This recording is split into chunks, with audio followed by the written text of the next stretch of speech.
ओम अज्ञानतिमिरान्धस्य ज्ञानाञ्जनशलाकया सत्सुरोन्मिलितं येन तस्मै श्रीगुरुवे नमः।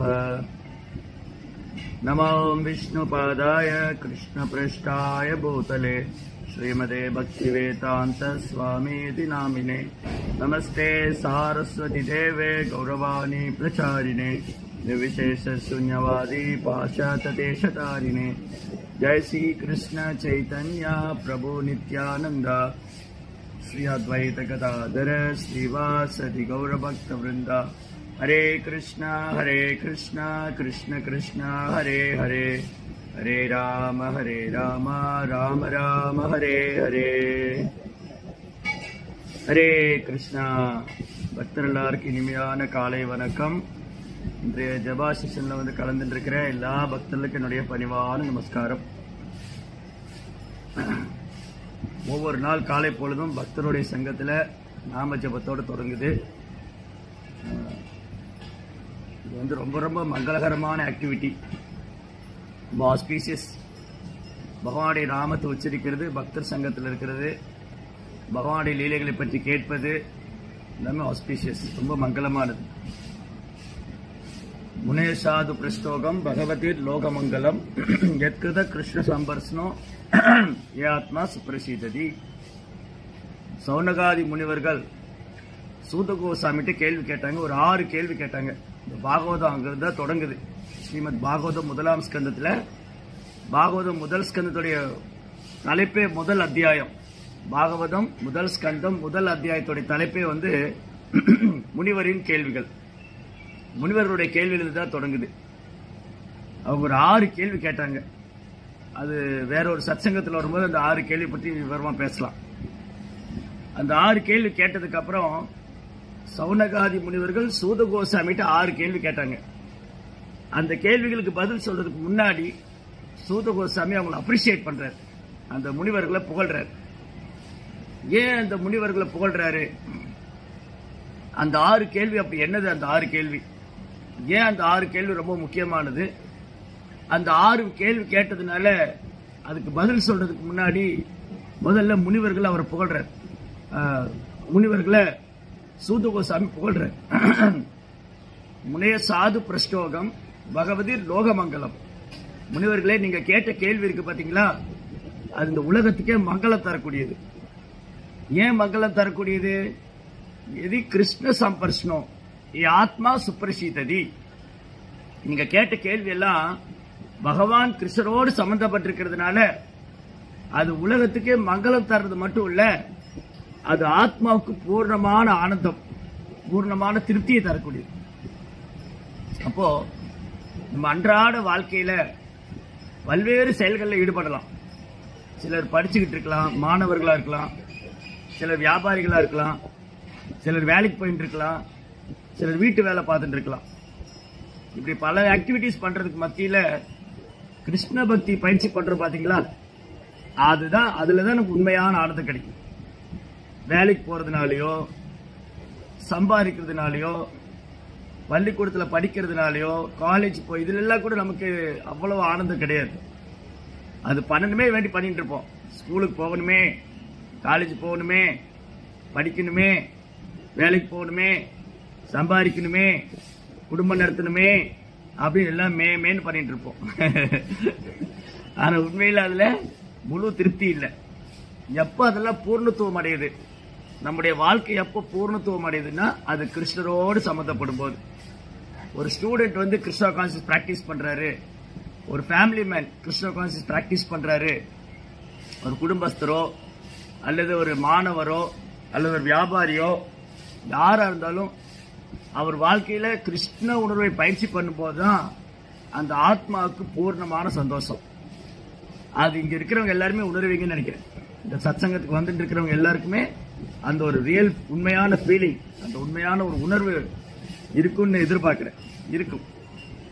சரி, அப்போ இந்த கிருஷ்ண உணர்வை அதிகரிக்கணும் இல்லையா, நமக்கு இன்னும் அந்த ஆனந்தம் அதிகரிக்கணும், கிருஷ்ணர் மேல உள்ள பக்தி அதிகரிக்கணும், ஆனந்தம் அதிகரிக்கணும். அப்ப அதுக்கு என்னென்ன பண்ணணும்? கிருஷ்ணர் மேல எனக்கு இன்னும் நான் வந்து கிருஷ்ண பக்தி பயிற்சி பண்ணிட்டு இருக்கேன், நான் 16 மாலை ஜபிச்சுட்டு இருக்கேன், நான் ஏகாதசி விரதம் இருந்துட்டு இருக்கேன், இன்னும் இதுல இன்னும் நல்லா அந்த ஸ்பிரிச்சுவல் ஹாப்பினஸ், ஸ்பிரிச்சுவல் பிளிஸ், ஆன்மீக ஆனந்தம் அது இன்னும் எப்படி பன்மடங்கு அதிகரிக்கிறது அப்படின்னா இந்த மாதிரி யாத்திரை போறது. யாத்திரை போகும்போது தீர்த்த யாத்திரை போய் அங்க பகவான் ஸ்ரீ கிருஷ்ணர் லீலை செய்த இடங்கள், அந்த இடங்களை தரிசனம் பண்றதுனால அங்க உள்ள சாதுக்கள், அங்க ஆச்சாரியர்கள் எப்படி வாழ்ந்திருக்காங்க, அவங்க சரித்திரம் கேட்கறதுனால இன்னும் உற்சாகம் அதிகரிக்கும். இப்ப எல்லாரும் விருந்தாவன் யாத்திரை போறோம். விருந்தாவன் யாத்திரை போறோம் இல்லையா? அப்ப விருந்தாவன்ல போனா என்னாகும், நமக்கு இன்னும் ஆனந்தம், அந்த பரவசம் அதிகரிக்கும். இந்த இடம் தான் நான் பாகவத்துல படிச்சேனே, மதுரால வந்து பகவான் தோன்றினார்னு, அது இந்த இடம் தானா? இன்னும் இருக்கே, இந்த யமுனா நதியிலே பகவான் லீலை பண்ணாரு, அது இன்னும் இருக்கே. இந்த கோவர்த்தன மலை தான் கொடையா பிடிச்சாரா, கண்ணு முன்னாடி பார்த்துட்டு இருக்குமே. இந்த இடத்துல இருந்து தான் யமுனையில குதிச்சு காளிங்கள் மேல் நர்த்தனம் பண்ணாரா, இங்கதான் கோபிகளோட நடனம் ஆடினாரா, இங்கதான் கிருஷ்ணர் வந்து கேசிய வதம் பண்ணாரா. சோ இப்படி பல்வேறு லீலைகளை வந்து அங்க நம்ம பார்க்கலாம், அங்க கேட்கலாம். அப்ப என்ன ஆகுதுன்னா, நம்ம கேட்ட விஷயங்கள், அந்த கேட்ட இடங்கள், அது நேர்ல பார்க்கும்போது இன்னும் நமக்கு வந்து என்ன ஆகும், கிருஷ்ண உணர்வுல ஆர்வம் அதிகரிக்கும், உற்சாகம் பெறும். 5000 வருஷத்துக்கு முன்னாடி பகவான் பண்ண இந்த லீலைகள் இன்னும் இந்த இடங்கள்ல இருக்கே. அப்ப இன்னும் என்ன ஆகுது, பக்தியில உறுதி அதிகரிக்கும், பக்தியில ஸ்ட்ராங் ஆகும். யாருக்காவது கொஞ்சம் சந்தேகம் இருந்துன்னு வச்சுக்கோங்களேன், இதெல்லாம் உண்மையா அப்படி யாருக்காவது கொஞ்சம் சந்தேகம் இருந்தா அவங்கள விருந்தாவனில் கூட்டு போய் காமிக்கலாம். பாருங்க, இந்த இடத்துலதான் பகவான் தோன்றினார், இங்கதான் லீலை பண்ணார். Very nice. அப்படி வந்து ஆர்வத்தை அதிகரிச்சுக்கலாம். அப்ப இன்னைக்கு வந்து நம்ம விருந்தாவன் யாத்திரையில 2 முக்கியமான இடத்தை பத்தி பேச போறோம். 2 முக்கியமான ஆச்சாரியர். ஒருத்தர் வந்து நரோத்தம் தாஸ் தாக்கூர், இன்னொருத்தர் வந்து விஸ்வநாத் சக்கரவர்த்தி தாக்கூர். இவங்க 2 பேருமே நம்முடைய சம்பிரதாயத்துல மிக முக்கியமான ஒரு ஆச்சாரியர், பூர்வாச்சாரியர். நம்முடைய பூர்வாச்சாரியர்ல 2 முக்கியமானவங்க நரோத்தமதாஸ் தாக்கூர் அண்ட் விஸ்வநாத் சக்கரவர்த்தி தாக்கூர். இந்த 2 பேரும், அதாவது நம்ம முந்தைய வகுப்புல பேசின மாதிரி பகவான் கிருஷ்ணருடைய லீலைகள் நிகழ்ந்தது இந்த பூமியில. இந்த பூமியில இப்ப நம்ம போறோமே அந்த விருந்தாவனத்துக்கு பௌம விருந்தாவனம் பேர், பூமியில் இருக்கக்கூடிய விருந்தாவனம். அதாவது பகவான் கிருஷ்ணருடைய ஆன்மீக லோகம் விருந்தாவனம், கோலோக விருந்தாவனம். கிருஷ்ணருடைய ஆன்மீக உலகம் இருக்கு இல்லையா, அது கோலோக விருந்தாவனம். பகவான் இங்க வரும்போது அவர் லீலை பண்றதுக்காக இங்க விருந்தாவனம் வந்து சேம் விருந்தாவனம், எந்த வித்தியாசம் கிடையாது. இப்போ ஒரு அமெரிக்காவுடைய அதிபர் அமெரிக்கால இந்தியா வர்றாருன்னா ஒரு தனி விமானத்துல வர்றாரு. அந்த தனி விமானம் அமெரிக்கால அவர் பயன்படுத்தினு வச்சுக்கோங்களேன். அமெரிக்கால அவர் பயன்படுத்திட்டு இருந்த தனி விமானம், அந்த விமானத்தை எடுத்துட்டு இந்தியா வர்றாருன்னா சேம் விமானம் தான், சேம் ஏரோப்ளைன் தான். அங்க எதை யூஸ் பண்ணிட்டு இருக்காரோ அதை தான் இங்க யூஸ் பண்றாரு. அங்க எந்த விமானத்தை பயன்படுத்திட்டு இருந்தாரோ அதை தான் இங்க பயன்படுத்திட்டு இருக்க. அப்ப வித்தியாசமே இல்லை. அதே போலதான் நபரு வித்தியாசம் இல்லை.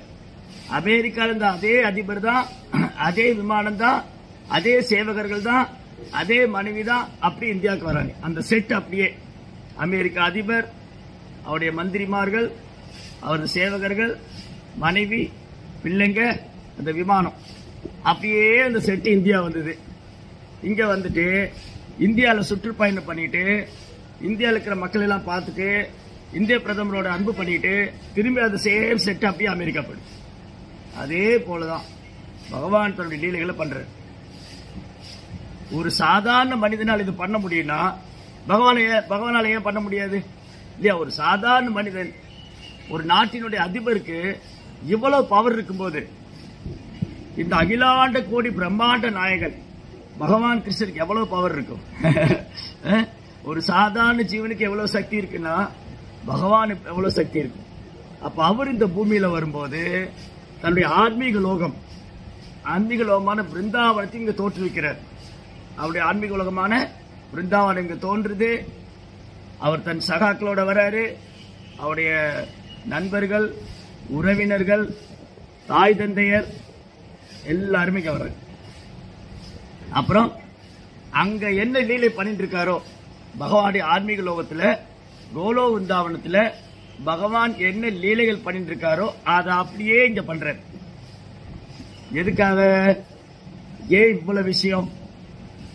ஆன்மீக உலகத்தை இங்க கொண்டு வந்து அவரு இங்க வந்து தன் பக்தர்களை அழைச்சு வந்து பல்வேறு லீலைகள் பண்ணி இதெல்லாம் எதுக்காக? நம்மை மாதிரி கட்டுண்ட ஆத்மாக்களை கவருவதற்காக. கட்டுண்ட ஆத்மா பௌதிக உலகத்துல 3 குணத்தினால கட்டுப்பட்டிருக்கிற ஆத்மா. நம்ம எல்லாரும் கட்டுண்ட ஆத்மா, பந்தப்பட்ட ஆத்மா. பௌதிக வாழ்க்கையில பந்தப்பட்டிருக்கோம். வீழ்ந்த ஆத்மா, ஆன்மீக உலகத்திலிருந்து வீழ்ந்துட்டோம். அதனால நம்மளை எப்படி அடையாளப்படுத்திக்கிறோம்? கட்டுண்ட ஆத்மா, பந்தப்பட்ட ஆத்மா, வீழ்ந்த ஆத்மா. இங்க வந்தாச்சு. இப்போ நமக்கு கிருஷ்ணன் மேல கவர்ச்சி இல்லை. நமக்கு என்ன ஆயிடுச்சு? கிருஷ்ணன் மேல கவர்ச்சி போய் மாயாவோட கவர்ச்சியில் இருக்கோம். மாயாவோட கவர்ச்சி அப்படி ரொம்ப பளபளப்பா இருக்கு. மாயா அப்படி அட்ராக்ட் பண்ணுது. வாங்க வாங்க, லண்டனுக்கு வாங்க, எவ்வளவு அழகான சிட்டி பாருங்க. சுவிட்சர்லாந்து வாங்க, மலேசியா வாங்க, வாங்க வாங்க கனடாவுக்கு வாங்க, இங்க ரொம்ப அழகா இருக்கும். பெண்கள்லாம் அழகா இருப்பாங்க, ஆண்கள் அழகா இருப்பாங்க, நல்லா சம்பாதிக்கலாம், என்ஜாய் பண்ணலாம் அப்படின்னு மாயா வந்து அட்ராக்ட் பண்ணு. இப்படி மாயாவோட கவர்ச்சியினால மயங்கி இருக்கிற இந்த ஜீவாத்மாவை கவருவதற்காக தனது காரணமற்ற கருணையினால பகவான் இந்த பூமிக்கு வர்றார்.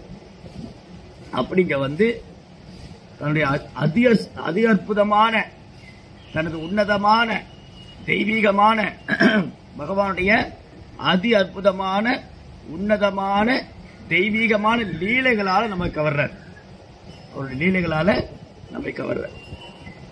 அப்போ இது 5000 வருஷத்துக்கு முன்னாடி நடந்தது.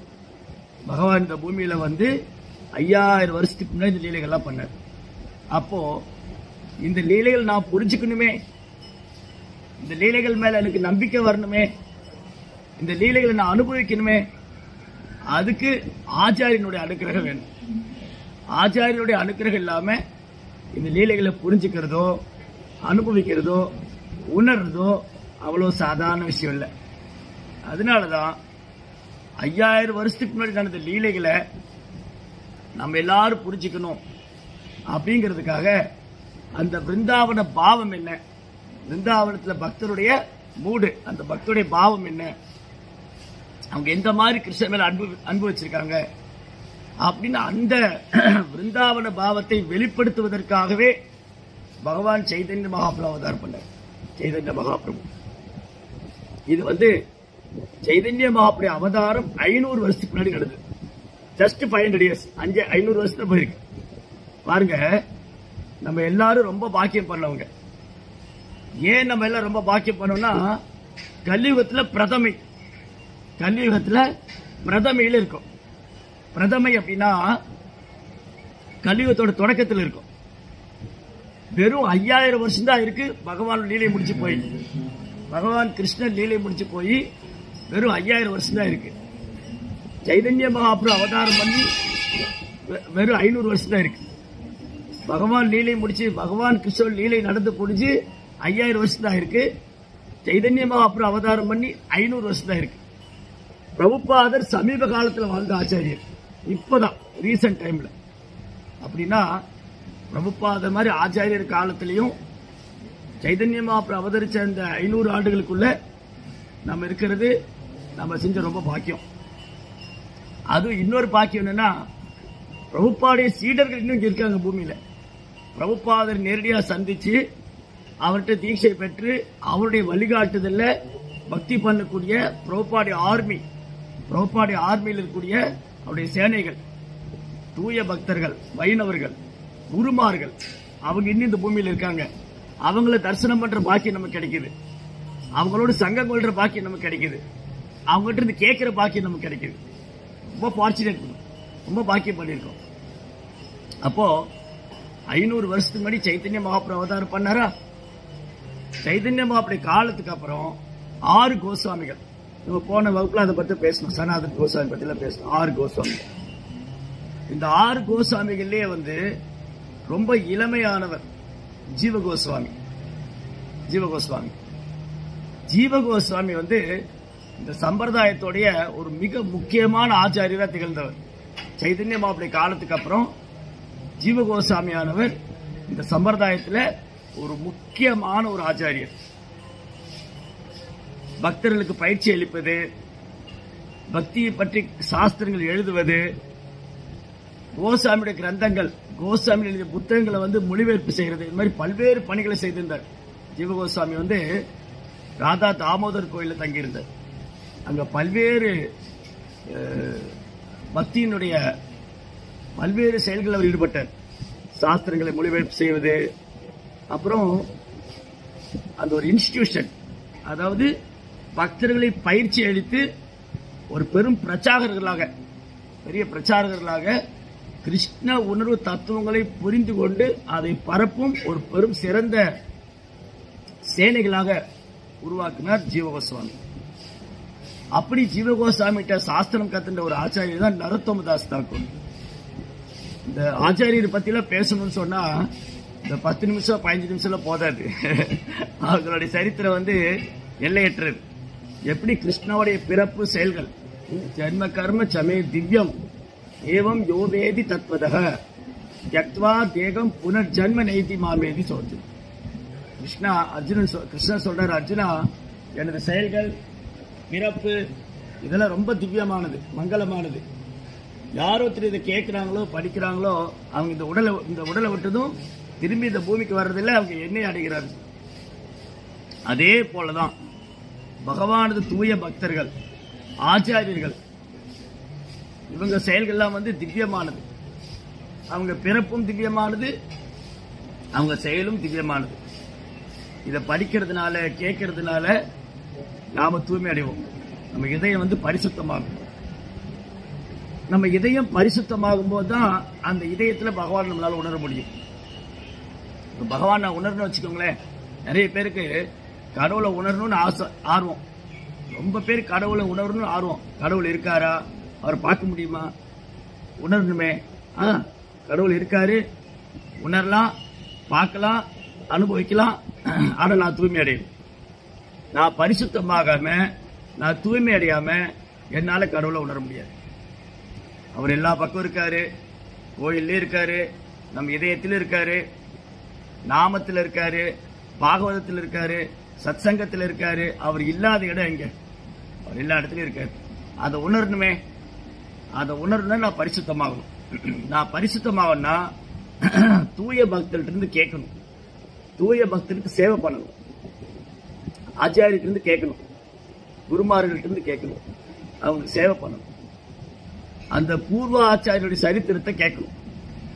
பூர்வ ஆச்சாரியர்கள் சரித்திரம் கேட்கும் போது நம்ம கிருஷ்ண உணர்வுல ஆர்வம் அதிகரிக்கும், உற்சாகம் பிறக்கும்.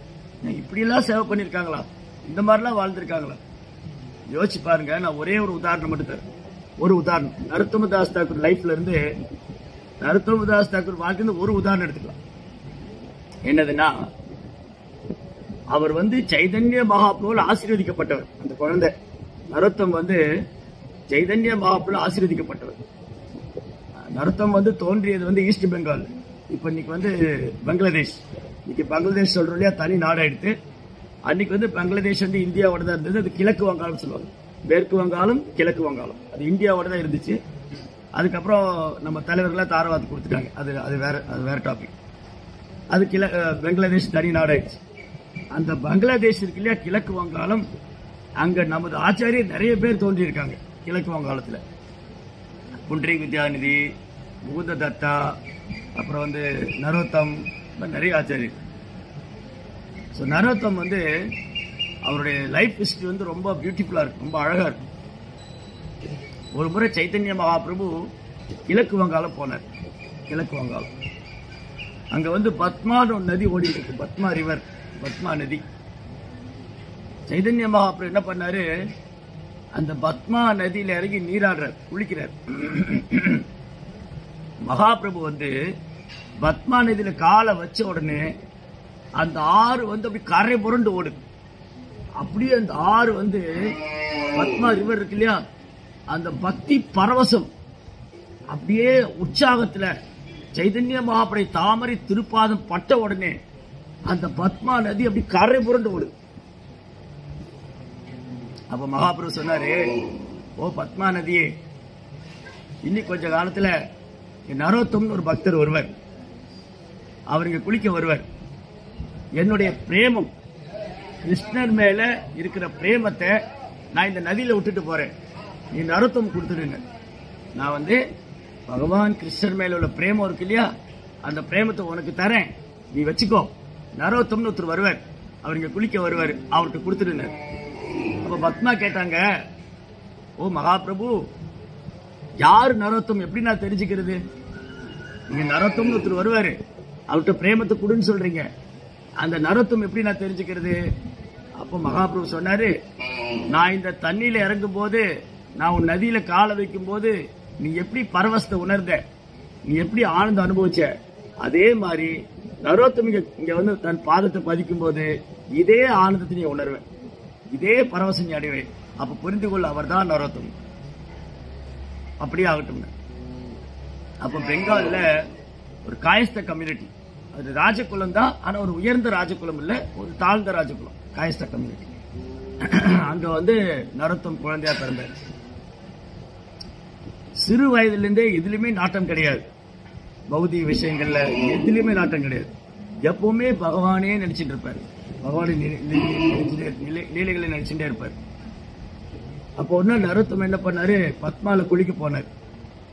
பத்மால நதியில நீராட போய் நரோத்தம் கால் வச்ச உடனே, அவர் தாமரை பாதம் பத்மால பட்ட உடனே பத்மா நதி சேம் ஃபீலிங், சைதன்ய மகாபிரபு பாதம் பதிக்கும் போது பத்மாவுக்கு எப்படி ஒரு ஆனந்தம் இருந்ததோ, ஒரு பரவசம் இருந்தது, அதை உணர்ந்தாங்க.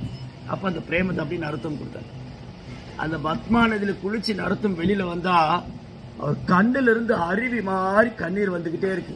அவர் நாக்கு வந்து கண்டினியூஸா சான் பண்ணிட்டு இருக்கு, ஹரே கிருஷ்ணா ஹரே கிருஷ்ண கிருஷ்ண கிருஷ்ண ஹரே ஹரே, ஹரே ராம ராம ராம ஹரே ஹரே. அவரால் ஜபத்தை நிறுத்த முடியல, கண்டினியூஸா சான் பண்ணிட்டே இருக்கு.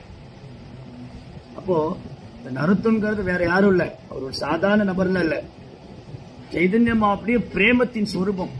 நரோத்தம் தாஸ் தாக்கூர் வந்து சைதன்ய மகாபுடைய பிரேமத்தின் சொரூபம். பாருங்க பகவான் எப்படிலாம் ஆச்சாரியருக்கு வந்து அனுக்கிரகம் பண்ணியிருக்காரு, எந்த மாதிரில empower, empowered by lord Chaitanya. Chaitanya மகாபுவால சக்தி அளிக்கப்பட்டவர், பிரேம சக்தி. சைதன்ய மகாபுரிய பிரேம சக்தி வந்து நரோத்தம். அப்ப அப்படியே ஆத்மீகத்துல வந்து உயர்ந்த ஒரு ஆச்சாரியர். அதுக்கப்புறம் அவர் விருந்தாவனம் வந்துட்டார், அவரால் வந்து பெங்கால்ல இருக்க முடியல. சைதன்ய மகாபுடைய தாமரை திருப்பாதத்தில் பட்ட அந்த பத்மா நதியில நீராடி அந்த பிரேமத்தை எடுத்துட்டு நரோத்தம் வந்து கண்கள் அப்படியே கண்ணீரோட விருந்தாவனம் வந்தார். விருந்தாவனில் வந்து லோகநாத்னு ஒரு ஆச்சாரியர், கொஞ்ச நாளைக்கு முன்னாடி தான் அவருடைய மறைவு தினம் வந்தது, லோகநாத் கோஸ்வாமி. அவர் எப்படின்னா, லோகநாத் கோஸ்வாமி வந்து தன்னை உணர்ந்த ஆத்மா. அவர் நாம ஜபிக்கும் போது தன்னை மறந்தே போயிடுவார். அவர் எங்க இருக்காரு, அவரை சுத்தி என்ன நடக்குது, எதுவுமே தெரியாதவர். அப்படியே கண்கள்ல கண்ணீரோட ஹரே கிருஷ்ணா கிருஷ்ண கிருஷ்ணா ஹரே ஹரே, ஹரே ராம ராம ராம ஹரே, பக்தி பரவசத்துல நாம ஜபிச்சுட்டே இருப்பார் லோகநாத். அவர் என்ன பண்ணார்னா, தன்னையே மறந்த நிலையில் இருந்ததுனால அவர் வந்து சீடர்களே தன்னையே பராமரிச்சுக்கல. அவர் சாப்பிடல, தூங்கல, இந்த உடல் சார்ந்த எந்த ஒரு உணர்வும் அவர் கிடையாது. அப்பேற்பட்ட உத்தமமான ஒரு ஆச்சாரியர். அதனால தன்னையே பராமரிக்க மறந்தவருக்கு எப்படி சீடர்களை ஏத்துக்க தெரியும்? சீடர்களை ஏத்துக்கிறதுக்கு அவருக்கு அந்த நிலையில அவர் மனது இல்லை. அவர் முழுவதும் கிருஷ்ண உணர்வுலயே லயிச்சிருக்கார். ஆனா சைதன்ய மகாபுடைய கட்டளை என்னன்னா, சைதன்ய மகாபிரபு நரோத்தமுடைய கனவுல வந்து சொல்றாரு, நீங்க விருந்தாவனம் போங்க, லோகநாதன் அங்க ஒரு ஆச்சாரியர் இருப்பார், லோகநாத் கோஸ்வாமி, அவர்கிட்ட தீட்சை வாங்கி. நரோத்தம் விருந்தாவனம் வந்தா லோகநாதன் தீட்சை கொடுக்க மாட்டேங்கிறார், எனக்கு தகுதி இல்லை, நீங்க வந்து சைதன்ய மகாபுடைய ஆசீர்வாதம் பெற்றவர், நீங்க ஒரு தூய பக்தர், உங்களை சீடரை ஏத்துக்கிற தகுதி எனக்கு இல்லைன்ட்டு. நரோத்தமும் வந்து ரொம்ப பணிவா பிரார்த்தனை பண்றாரு. ஆச்சாரியரே, உங்க கருணை இல்லைன்னா நான் வந்து வாழ்றது அர்த்தமே இல்லை. குருவுடைய கருணை இல்லைன்னா நம்ம உயிர் வாழ்றதுல அர்த்தமே இல்லை. ஒரு தூய பக்தர் நமக்கு குருவா கிடைக்கலைன்னா இந்த மனித பிரிவுடைய வாழ்க்கையில என்ன அர்த்தம் இருக்கு? யார் ஒருத்தருக்கு ஒரு தூய பக்தர் குருவா கிடைச்சிட்டாரோ அவர் வாழ்க்கையில பிறந்த பயனை அடைஞ்சு விட்டார். இந்த மனித வாழ்க்கையின் பிறந்த பயன் அடைஞ்சாச்சு.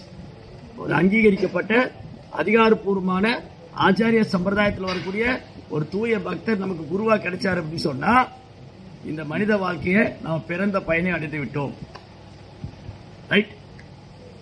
இவரு நடையா நடக்கிறார். இன்னைக்கெல்லாம் வந்து குருமார்கள் நம்மளை தேடி வர்றாங்க.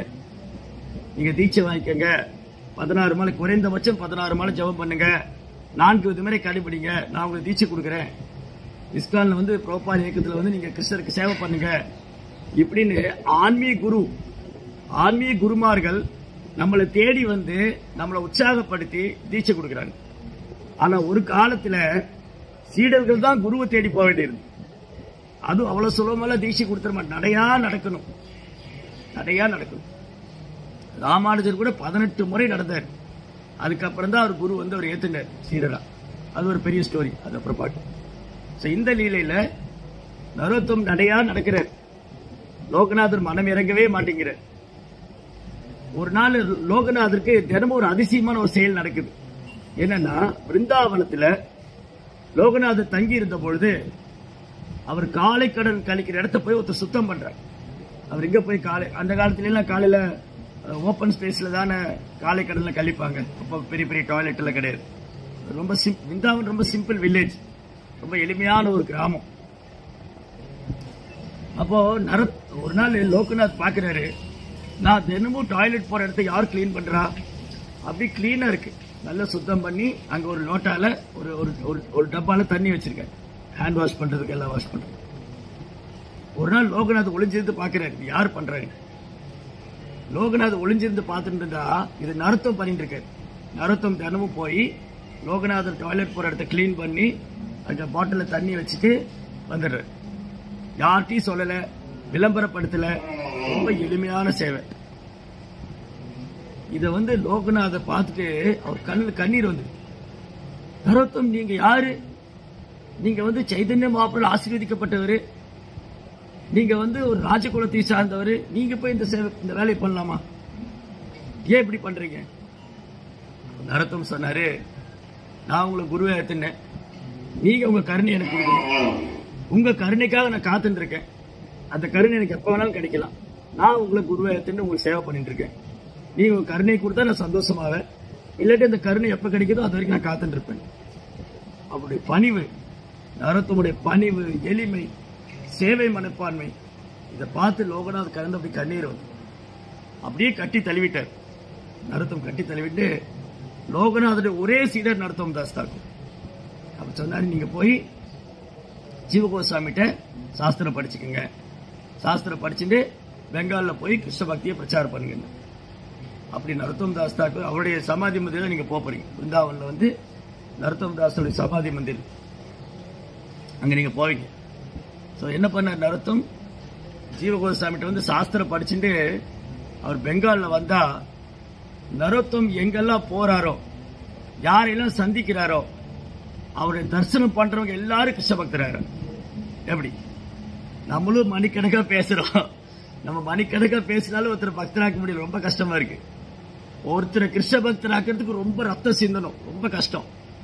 ஆனா தூய பக்தர்கள், அவங்களுடைய பியூரிட்டி, அவங்க தூய்மையினால அவங்கள பார்த்தாலே பக்தர் ஆயிடுவாங்க.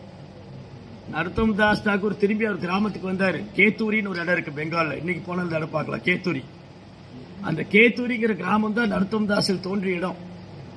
அவர் பிருந்தாவன்ல கேத்தூரி வந்த உடனே கேத்தூரில் இருந்த எல்லா மக்களும், எல்லாரும் கேத்தூரில் இருந்த எல்லா மக்களும் வந்து நரோத்தமருடைய சீடரானாங்க, ஜபிச்சாங்க. ஹரே கிருஷ்ணா கிருஷ்ண கிருஷ்ண ஹரே ஹரே, ஹரே ராம ராம ராம ஹரே ஹரே. அதனால பாருங்க, நரோத்தம் பத்தி பேசும்போதே எவ்வளவு நேரம் ஆயிடுச்சு. இன்னும் விஸ்வநாத் சக்கரவர்த்தி தாக்கூர் இருக்கு. விஸ்வநாத் சக்கரவர்த்தி தாக்கூர், விஸ்வநாத் சக்கரவர்த்தி தாக்கூர். சக்கரவர்த்தினா, சக்கரா மீன்ஸ் சர்க்கிள், விஸ்வநாத் அப்படின்னா இந்த அகிலத்துல பக்தியினுடைய சர்க்கிளை எக்ஸ்பேண்ட் பண்றாரு. இவர் நரோத்தமதாஸ் காலத்துக்கு அப்புறம் வந்த ஆச்சாரியர். ஏறக்குறைய ஒரு 400 ஆண்டுகளுக்கு முன்பாக விஸ்வநாத் சக்கரவர்த்தி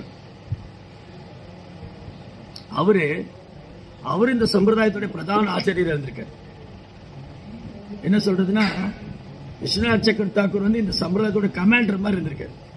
எப்படி ஜீவகோஸ்வாமி காலத்தில் அவர் முக்கியமா இருந்தாரோ, நரோத்தமதாஸ் தாக்கூர் காலத்தில் அவர் முக்கியமான ஆச்சாரியர் இருந்தாரோ, நரோத்தமதாஸ் தாக்கூர் காலத்துக்கு அப்புறம் விஸ்வநாத் சக்கரவர்த்தி தாக்கூர் தான் இந்த சம்பிரதாயத்தை எக்ஸ்பேண்ட் பண்ணி அதை பிரச்சாரத்தை விரிவுபடுத்தி பக்தர் சங்கத்தை அதிகப்படுத்தி இன்னும் ஒவ்வொரு கிராமத்திலையும் நகரத்திலையும் கிருஷ்ண பக்தியை பிரச்சாரம் செய்யறதுக்கு ஒரு கருவியா இருந்தவர் விஸ்வநாத் சக்கரவர்த்தி தாக்கூர்.